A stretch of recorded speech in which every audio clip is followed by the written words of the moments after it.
kita kenal kehendak Tuhan, maka hidup kita itu bahagia, ya. Mengenali dan mencari kehendak Tuhan itu tidak mudah. Oleh sebab itu kita perlu tahu bagaimana untuk mengenali apa yang menjadi rencana Tuhan dalam hidup kita. 2 minggu lalu saya sharing bagaimana ketika sebelum menikah sampai setelah menikah di awal-awal ya 5 tahun pertama saya itu begitu ingin menjadi wanita karier. Setelah saya mengenal apa yang menjadi rencana Tuhan buat hidup saya, yaitu untuk melayani Tuhan lewat keluarga dan sesama, maka pada waktu itu saya mengalami damai ya. Saya tahu arah hidup saya mau kemana. Saya tidak lagi mengejar karier demi karier. Tetapi apapun yang saya lakukan, waktu itu akhirnya saya kuliah kan di STFT, ngambil teologi, filsafat. Tapi saya tahu bahwa itu akan saya pakai untuk melayani Tuhan. Walaupun pada saat itu saya belum tahu bentuknya awam di Katolik itu melayani Tuhan itu seperti apa, saya nggak ngerti. Tapi saya kuliah aja karena suami juga ngizinin, akhirnya saya ngambil mata kuliah demi mata kuliah, saya ikut ujian dan seterusnya ya.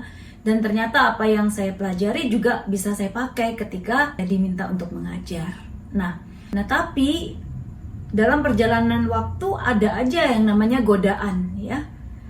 Sebentar ada tawaran untuk buka bisnis, ada ini dan itu. Tapi ternyata ketika saya jalanin buka bisnis restoran ya, dan setelah saya jalani sampai setahun, saya juga ternyata nggak betah di situ dan rugi juga, akhirnya tutup ya. Nah saya ingat waktu itu Romo Yohanes bilang, kamu tuh sudah dikasih talenta untuk mengajar, layani saja Tuhan. Kalau kamu mau ngikutin terus maumu yang begitu banyak, cari uang, itu semua nggak akan ada selesainya. Toh suamimu sudah bisa mencukupi, katanya gitu.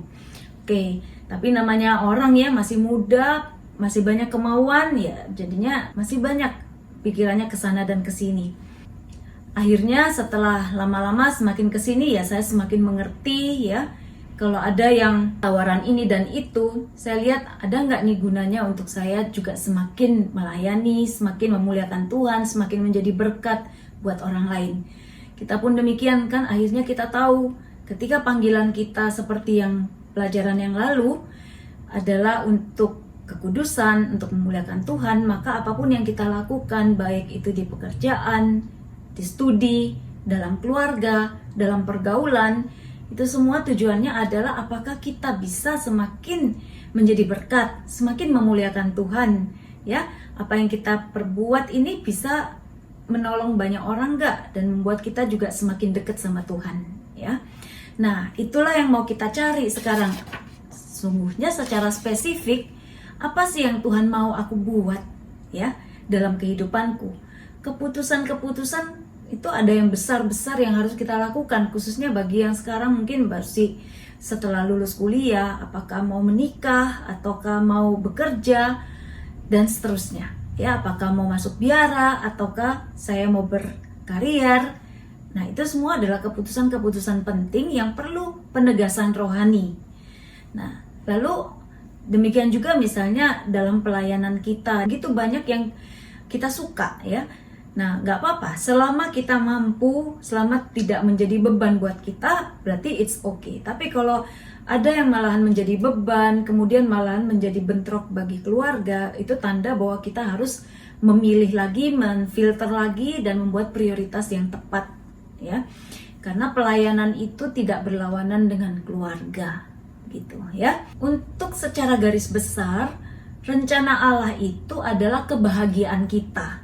Jadi jangan takut ikut Tuhan, karena apapun yang Tuhan mau kasih dalam hidup kita itu adalah sesuatu yang menyelamatkan, yang membawa damai, yang membahagiakan, yang menjadi berkat buat hidup kita ya. Tuhan tidak mungkin merancangkan kecelakaan ya. Nah, jadi jangan takut untuk menjadikan kehendak Tuhan itu sebagai pedoman buat hidup kita, untuk yang mau kita lakukan dalam hidup ini. Seperti Tuhan Yesus, aku datang untuk melakukan kehendak Bapakku, kehendak Dia yang mengutus aku, dan itulah makananku, kata Yesus kan seperti itu. Itu juga yang menjadi urusan kita di dunia ini, yaitu melakukan apa yang menjadi kehendak Bapa kita di surga. Nah, jadi nggak usah bingung, nggak usah takut. Wah, kalau saya ikut Tuhan gimana? Nanti saya nggak bisa punya banyak duit, saya nggak bisa bergaul sama teman-teman yang saya suka. Kok rasanya ikut Tuhan itu sepertinya hambar ya? Ini nggak boleh, itu nggak boleh, nggak menarik. Nah, jangan takut ya, karena setelah hati kita diubah oleh Tuhan, kita tuh akan menyenangi apa yang baik, apa yang benar, apa yang menyelamatkan ya. Kita nggak usah takut. Awalnya saya tuh dulu pernah takut. Wah, saya dengar nih kalau orang melayani Tuhan katanya banyak kesulitan, banyak tantangan. Apa yang dulunya bisa lancar, kok setelah ikut Tuhan itu kok malah banyak masalah. Ada kan yang ngomong gitu. Sebelum ikut Tuhan bisnis saya itu lancar. Tapi setelah saya mau lebih dekat sama Tuhan, saya bertobat, saya sungguh-sungguh mau hidup benar, kok malah banyak hambatan ya. Pekerjaan saya itu kok rasanya tersendat. Ya, memang mungkin ada bagian-bagian yang harus dibenarkan dalam hidup kita ya. Kalau dulu mungkin kita dugem, kita ngajakin tamu, entertain mereka, uang pelicin dan lain sebagainya mungkin kita lakukan, sehingga memang mungkin tampaknya di awal pekerjaan kita tuh lancar ya. Tetapi yang namanya sesuatu yang tidak benar, yang gak halal, itu juga nanti ada akibatnya kan. Nah, kalau ikut Tuhan, kita itu dibenarkan sejak awal, supaya jalan kita itu sejak awal itu lurus dan tidak mencelakakan kita. Nah, itulah yang perubahan dari dulu kita bisa mau buat apa saja, sekarang kok rasanya kita mau belok-belok sedikit aja udah ada masalah. Itu tandanya bahwa kita harus lurus lagi, melakukan apa yang benar sejak awal, supaya kita nggak mengalami banyak masalah ya. Jadi apa yang merupakan kehendak Tuhan itu adalah sesuatu yang baik buat kita, buat anak cucu kita ya. Anda tahu kan, misalnya kalau ada orang yang kerjanya nggak benar gitu ya, dia bisa jadi kaya banget memang, karena nggak bayar pajak, nggak cukai dan lain sebagainya lah. Bahkan juga mungkin mematikan bisnis orang dan lain sebagainya, kaya. Tetapi apakah Anda sering dengar nggak berita atau melihat kehidupan orang yang kaya raya, tapi ternyata kemudian mengalami banyak masalah misalnya, karena anaknya misalnya terbiasa mendapatkan banyak sekali uang, kemudahan, fasilitas, jadi sombong ya. Dia mau apa saja ditabrak, pokoknya maunya saya dapat. Akibatnya jatuh juga dalam pergaulan yang tidak sehat, misalnya narkoba dan lain sebagainya, dan akibatnya pusing di belakang. Jadi uang yang banyak yang sebenarnya bukan hak kita itu juga bisa menjadi beban ya, menjadi persoalan di belakang hari. Nah, oleh sebab itu jangan takut, ikuti rencana Tuhan, walaupun tampaknya itu awalnya berat. Nah, kalau kita mengikuti rencana Tuhan, maka hidup kita itu jadi lurus ya. Tampaknya sepi, tampaknya hambar, tetapi nanti ujungnya itu buahnya manis. Nah, sekarang tadi di awal kita udah ngomong, dan saya yakin Anda pun mengalami ya, bahwa yang namanya kehendak Tuhan itu nggak selalu mudah untuk kita kenali. Betul ya? Bagaimana sekarang caranya untuk kita mengenali kehendak Tuhan? Pertama, lewat firman. Jadi firman Tuhan itu adalah Tuhan itu berkomunikasi dengan kita, menyampaikan apa yang menjadi kehendaknya, sifatnya, bagaimana kita berelasi dengan Tuhan ya, apa yang menjadi rencana Tuhan buat kita ya, janji Tuhan kalau kita mengikuti apa yang Tuhan mau dalam hidup kita. Itu kita bisa dapat dalam firman ya. Jadi itu adalah sumber pertama dan sumber yang utama. Bagaimana mengerti firman Tuhan? Baca terus, baca buku tafsiran, sering-sering baca buku renungan yang bagus ya. Sekarang di YouTube itu begitu banyak pengajaran-pengajaran para uskup, para romo yang berkualitas, yang ahli kitab suci. Ikuti terus pelajaran-pelajarannya, lama-lama kita tuh paham bagaimana menafsirkan kitab suci secara praktis buat hidup kita. Nah, jadi sering-sering dengar pengajaran yang bermutu ya. Makanya kita semakin dewasa iman kita itu nggak akan cari pengajaran-pengajaran yang membuat kita senang aja. oh aku mau ikut Tuhan kalau aku jadi orang kaya, aku mau ikut Tuhan kalau berkatku melimpah. Tapi dengarkanlah pengajaran yang seimbang. Setelah itu ajaran gereja itu banyak sekali, dokumen Konsili Vatikan kedua, ensiklik, surat gembala, dan lain sebagainya, itu banyak sekali. Nah mungkin kita awam, itu masih sedikit baca, tapi nggak apa-apa. Yang penting kita tahu bahwa kadang-kadang di firman Tuhan itu nggak semuanya diatur, ya kan? Tidak semua ada di dalam firman Tuhan ya untuk kehidupan praktis saat ini. Misalnya tentang penggunaan internet, ya, tentang media sosial yang saat ini berkembang begitu pesat. Itu kan zaman kitab suci ditulis belum ada, ya. Tapi ajaran gereja itu terus-menerus sesuai dengan konteksnya, sesuai dengan situasi zaman ini. Oleh sebab itu, gereja terus mendampingi kita lewat ajaran-ajaran gereja yang tidak pernah bertentangan dengan sabda Tuhan, dengan kitab suci, ya. Oleh sebab itu, mengikuti ajaran gereja itu juga artinya sama dengan kita mengikuti firman Tuhan, mengikuti Tuhan, ya. Nah, yang ketiga, melalui status hidup kita. Status hidup itu misalnya saya berkeluarga, ya. Kalau kemudian saya pikir dalam doa saya disuruh pergi ke misalnya ke mana, Papua lah atau Afrika selama 3 tahun misalnya, saya bilang saya ini dapat dalam doa. Terus suami saya bilang, ya nggak bisa, bagaimana mungkin kamu ninggalkan saya segitu lama, saya tidak kasih. Nah yang mana yang diturutin, doaku apakah larangan suami? Ya jelas aja larangan suami. Karena apa? Status hidup saya sebagai istri itu adalah tugas pertama saya di keluarga. Sedangkan misalnya saya di dalam doa disuruh bermisi ke luar pulau misalnya, nggak bisa pulang selama 3 tahun, itu kan sangat bertentangan dengan panggilan hidup saya, status hidup saya, ya. Kecuali yang lajang, volunteer misalnya, itu kan lain, ya. Jadi harus sesuai dengan status hidup, seperti itu. Walaupun kita yakin, ini saya dapat dalam doa loh, belum tentu itu betul-betul dari Tuhan kalau tidak sesuai dengan status hidup kita. Oke, dari situ kan dari status hidup kita yang kita pilih, mau kawin kayak mau melajang kayak, itu mengalir tugas dan tanggung jawab. Bukan berarti orang yang nggak kawin, milih melajang lalu nggak punya tanggung jawab. Dia kan juga kerja, dia punya tugas sesuai yang dibayar di kantor. Nah yang keempat itu lewat tanda-tanda lahiriah. Nah tanda-tanda lahiriah itu misalnya apa? Misalnya ada kejadian, kita ini udah mau rencana nih, mau pergi misalnya pelayanan nih ya. Tiba-tiba misalnya suami kita harus pergi juga keluar kota. Atau ada yang sakit lah misalnya anggota keluarga. Nah berarti mungkin pelayanan kita ini harus digantikan dulu oleh orang lain ya. Jadi perlu ada kebijaksanaan di dalam diri kita untuk mempertimbangkan kejadian hidup setiap hari, apakah ini kehendak Tuhan atau bukan untuk saya ada di situ, ya. Walaupun tampaknya baik, karena pilihannya itu sama-sama baik, itu jadi susah. Kalau buat kita milih antara yang jahat dan yang baik itu mudah kan? Ya udah pasti yang baik, yang kehendak Tuhan. Kalau pilihannya satunya yang buruk, misalnya membalas dendam, memfitnah dia, ataukah saya mengampuni? Ya jelas mengampuni, itu nggak usah ditanya.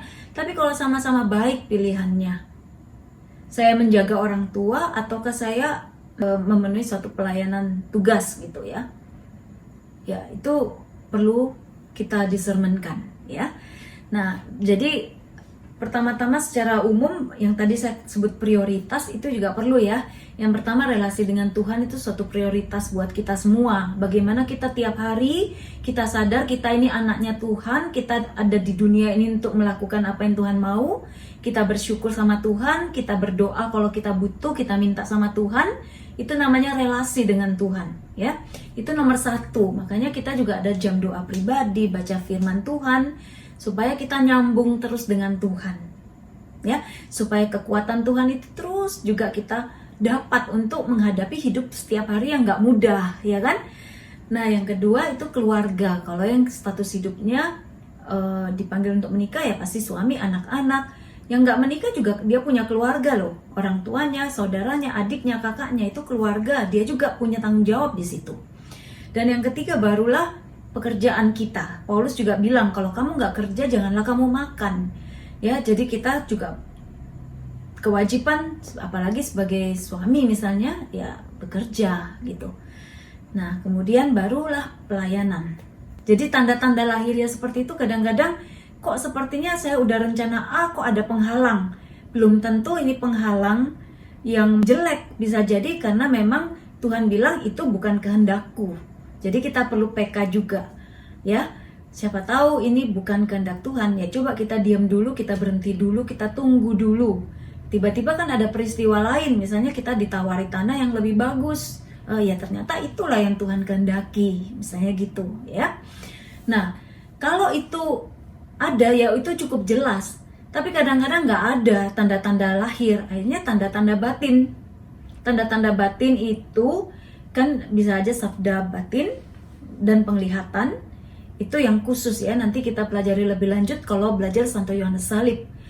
Kemudian rasa batin dan kecenderungan hati serta pengertian, seperti misalnya, oh kok rasanya saya nggak pengen ya hari ini pergi, padahal udah ada rencana tertentu, tapi kok hati saya rasanya nggak mau gitu. Bisa jadi memang Tuhan itu sedang menyelamatkan kita dari satu peristiwa yang nggak baik. Misalnya kita akan bertemu dengan orang yang punya maksud jahat dan lain sebagainya. Tahu-tahu Tuhan itu sudah membuat hati kita itu nggak pengen pergi gitu ya. Bisa jadi seperti itu. Kalau kita deket sama Tuhan itu kan cukup peka. Nah, saya waktu itu dimintai untuk menjadi ketua komisi kitab suci misalnya. Itu buat saya kan baru ya, dan berat. Saya berdoa, dan ternyata sebelum saya diberitahu dapat tugas itu, memang saya udah semacam disiapkan ya mentalnya oleh Tuhan juga. Dalam waktu misa 2 minggu sebelumnya, seperti Tuhan itu menaruh dalam hati saya, bilang kamu perlu melayani di gereja, di paroki. Kalau selama ini lebih banyak di komunitas, saya pikir itu di paroki saya gitu. Ternyata di keuskupan saya gitu ya. Sepertinya Tuhan sudah nyiapin. Jadi ketika pemberitahuan itu datang, permintaan untuk menerima menjadi ketua komisi itu, saya itu semacam tidak berani menolak ya, karena sepertinya Tuhan itu udah ngomong sebelumnya ya. Karena itu suatu hal yang baru. Kalau mungkin tidak ada pernyataan Tuhan sebelumnya, saya mungkin pasti menolak ya. Nah, sekarang kita lihat bagaimana sih proses untuk mengenali kehendak Tuhan. Ini kita lihat ya. Bagaimana proses untuk mengenali kehendak Tuhan. Pertama, kita perlu menyiapkan batin kita dulu, bahwa kita itu sungguh-sungguh mau untuk melakukan apa yang Tuhan kehendaki. Jadi apakah saya ini benar-benar siap untuk berpasrah sama Tuhan, berserah, Tuhan aku mau kau pakai hidupku, aku mau melakukan kehendak-Mu. Nah, kalau benar-benar kita hanya mau melakukan kehendak Tuhan, berarti kita siap untuk masuk di dalam proses penegasan rohani.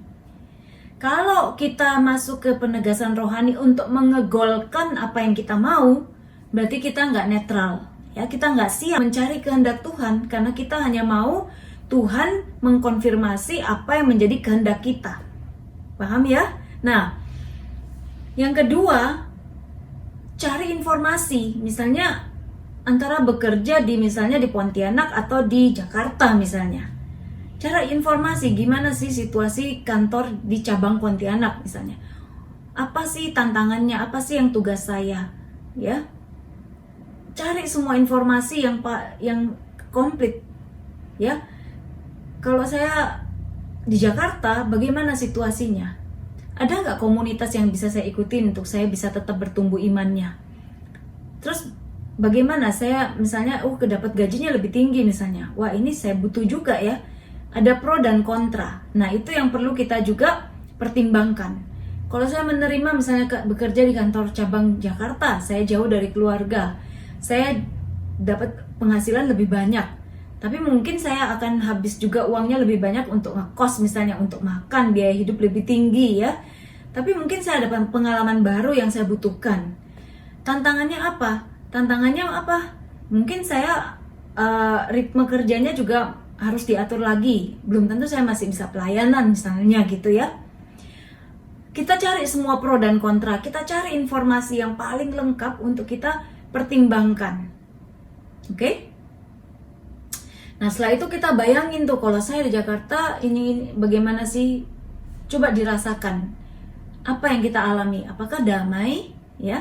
Ataukah malah jadi berat, ya?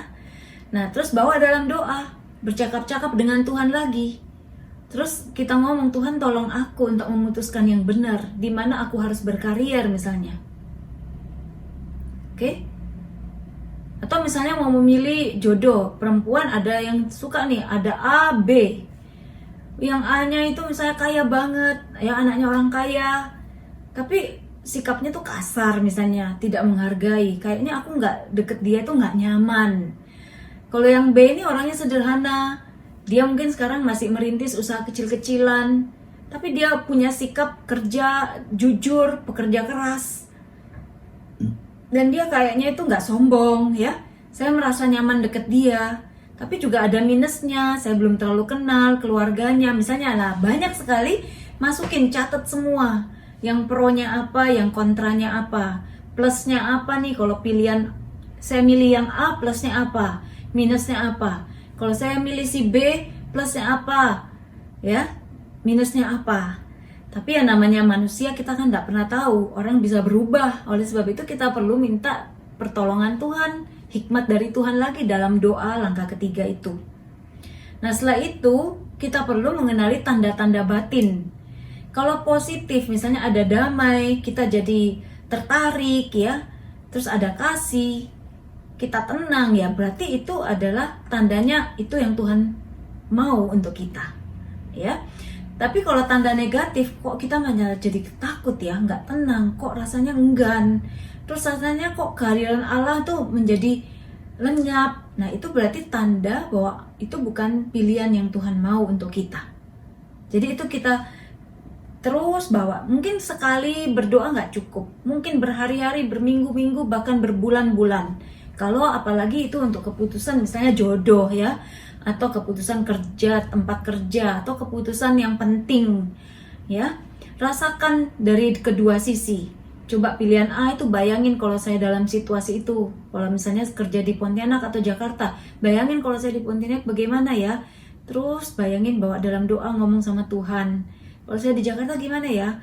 Nah, rasakan tanda-tanda batinnya. Seperti itu, ya. Nah, tapi ya itu tadi, kalau kita tuh nggak netral, kita masih punya ambisi, pengen banget nih yang Jakarta nih, kayaknya bakal bergengsi gitu, ya. Nah, itu kan sesuatu yang nggak netral tuh, karena kita udah pengen sesuatu yang sudah ada kepengennya kita sebenarnya, ya. Rasanya kalau di sana saya bisa bergengsi dan lain sebagainya, ada ambisi tertentu, ya. Nah, kita nggak bisa cukup peka untuk mendengarkan apa yang Tuhan mau. Jadi di awal itu betul-betul kita hanya mau apa yang Tuhan mau, gitu. Yang keenam itu, ketika itu juga keputusan penting, betul-betul catat terus-menerus dalam doa hari ini. Saya rasakan lagi tuh, kalau situasinya saya di Pontianak bagaimana, ya. Terus Jakarta gimana, ya. Besoknya diulangi lagi. Apakah sama? Tetap pilihannya di Pontianak terus gitu. Atau tetap di Jakarta terus. Kalau semakin lama semakin kuat untuk pindah ke Jakarta, oh ya udah, berarti kita udah mantap mengambil keputusan. Kalau pilih jodoh tadi A atau B, pilih jadi suami, semakin lama itu semakin mantap yang pilihan B gitu terus. Oh ya udah, berarti itu memang sesuai dengan kehendak Tuhan. Tapi kalau sebentar A, sebentar B, besoknya A, besoknya lagi B lebih mantap, terus masih bimbang, berarti kita mungkin masih belum siap untuk mengambil keputusan untuk mengadakan penegasan rohani, ya. Jadi kita jangan mengambil keputusan dulu, gitu. Dan kita perlu berkonsultasi juga dengan pembimbing. Nah, boleh nggak minta tanda? Kadang-kadang ada orang itu mau cepet, daripada repot doa terus, nggak jelas-jelas, saya langsung aja minta tanda. Tuhan, kalau ini koin dilempar yang sebelah sini berarti saya milih B, yang sebelah sini berarti saya milih A. Itu jangan, ya, nggak boleh. Jadi minta tanda itu melewati proses harus ada proses ini dulu sampai betul-betul lama. Kita udah misalnya tadi udah ada kemantapan, oh saya tambah lama itu tambah mantep itu ke Jakarta misalnya. Setiap kali berdoa selama beberapa minggu, beberapa bulan, kok terus makin mantepnya dan tambah lama tambah mantep. Nah, terakhir kalau kita memang udah tahu ini mantep, kita bisa minta sama Tuhan, Tuhan, kalau memang ini kehendak-Mu, berikanlah aku tanda yang menguatkan. Boleh itu. Tapi proses ini jangan dilewati ya.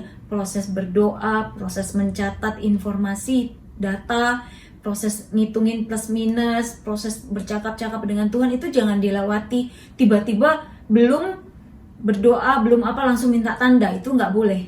Tapi kalau di ujung, di akhir setelah kita mantep baru kita minta tanda, itu masih boleh ya.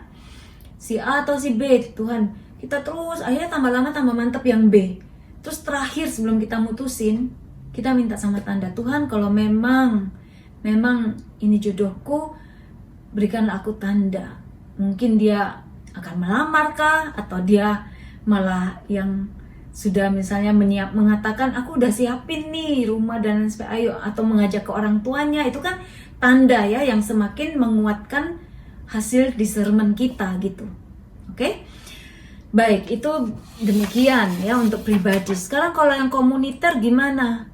Kehendak Allah untuk sel kita nih, apa rencana sel kita misalnya tahun depan atau distrik kita. Jadi misalnya pengurus distrik itu mengadakan berdoa bersama. Ya sama semuanya. Prosesnya seperti yang pribadi tadi. Pertama, setiap orang itu ya tidak boleh punya agenda pribadi ya. Pokoknya betul-betul harus netral. Oleh sebab itu perlu sekali sejak awal kita tuh saling percaya, ada persaudaraan ya. Nah, ada bahaya yang perlu dihindari ya itu tadi. Jangan sampai kita punya agenda pribadi, kita mau memihak ke si A atau si B misalnya gitu ya.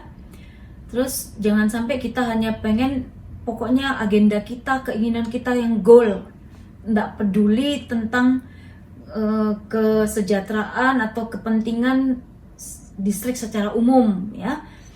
Terus masih ada ambisi, pokoknya aku harus benar, pokoknya aku yang harus menang ya. Nggak ada di sini menang kalah, bukan itu yang kita cari ya. Itu bahaya yang harus kita hindari. Nah terus langkah-langkahnya ya sama ya, kita berdoa masing-masing semuanya bersama, supaya mau sungguh-sungguh nyiapin hati, hanya mau rela melakukan apa yang Tuhan mau. Terus sama mencari informasi. Kalau misalnya kita distrik atau wilayah mau apa ya, kita mau menyumbangkan kemana nih uang hasil. Misalnya kita ngumpulin uang selama setahun, punya uang dana sosial misalnya. Akhir tahun mau kita kasih kemana ya? Ke panti asuhan A, ke panti jompo B, atau ke jadi anak asuh di sekolah C misalnya, A, B, C. Kita pikir, kita cari informasi yang penting, jangan hanya melulu doa ya. Kan kita masih bisa tuh cari informasi sekolah panti asuhan A ini anaknya berapa, seberapa sering dapat sumbangan, kebutuhan dia itu mendesak mana dibandingkan panti jompo atau sekolah anak asuh C ini. Kita bandingin yang mana yang paling penting, yang mana paling butuh. Nah itu kan bisa kita lakukan semua. Nah setelah kita punya pilihan, kita bisa doa. Atau sebelum kita punya pilihan, misalnya kita masih bingung antara A atau B ya, atau A atau C ya, kita udah putusin nih. Nah kita bawa dalam doa antara, akhirnya kita kan pilih dari A, B, C. Tadi mungkin kita pilih dua aja ya, yang mana ya, yang mana kita kasih lebih besar misalnya. Dengarkan Allah dalam keheningan dan kenali tanda batin seperti yang tadi itu. Kemudian setelah berdoa kita bisa ngobrol sama-sama. Tadi bagaimana kamu dalam doa? Kamu merasa gimana? Ya, akhirnya ada kesepakatan bersama. Hati kita itu jadi nyambung satu sama lain, jadi ada satu hati ngambil keputusan. Seperti itu, ya. Nah, kalau misalnya belum ada kesepakatan, misalnya dari 10 orang yang berdoa, 5 orang itu bilang kita harus nyumbang akhir tahun ini ke panti asuhan A. Terus 5 orang lagi bilang nggak bisa, saya tadi betul-betul merasa mantepnya nyumbang ke panti jompo B, ya. Nah ini berarti kan belum ada kesepakatan ya. Mungkin ada hal yang kita lupakan. Bisa jadi informasi kita kurang komplit ya. Atau kita juga perlu ya bertobat lagi. Maksudnya ini kalau untuk keputusan-keputusan yang lebih besar lagi ya. Kemudian butuh waktu lebih banyak lagi untuk berdoa.